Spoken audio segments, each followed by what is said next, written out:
Hello. I don't really know what I'm doing or why I needed to create this platform, but for me, sharing how I'm feeling or what I've been through kind of lightens the load, and it also makes me feel less alone, if that makes sense. So I am coming on here to share my story as a domestic violence survivor. And I haven't really said that out loud too many times. Everyone in my life knows what I've been through. Everyone that's close to me. But it's not often that I refer to myself as that.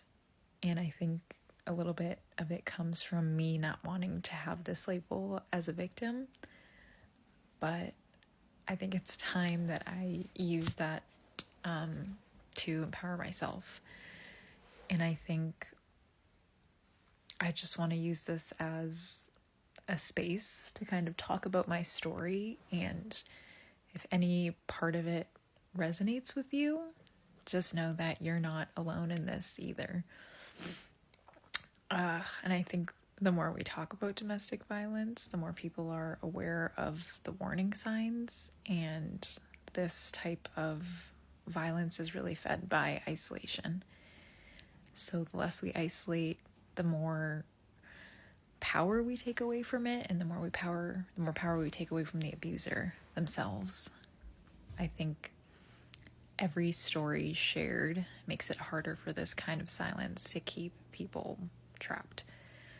And maybe you can save yourself or someone you love from getting too deep into a situation like mine. And I don't think my story is unique, and that's not to say it wasn't traumatic and awful. I'm more so saying that to let people know that they're not alone. And there are so many women and men in situations where they feel like they can't leave. I felt like that, and I got through to the other side.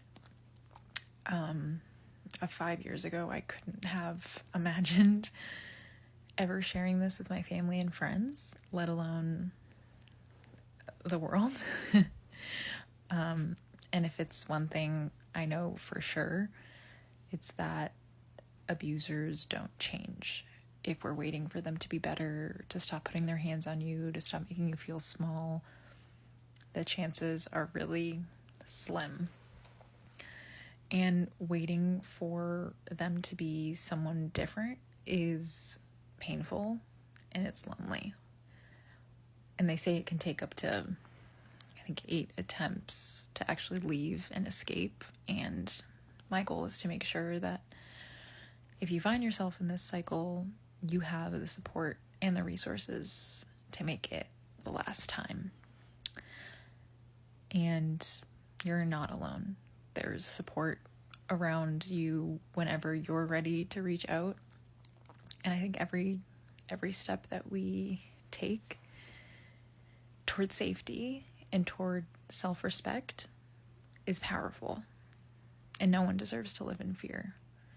So for me, this platform, or why I'm sharing this, is half self-help and half just me needing to get these thoughts out there.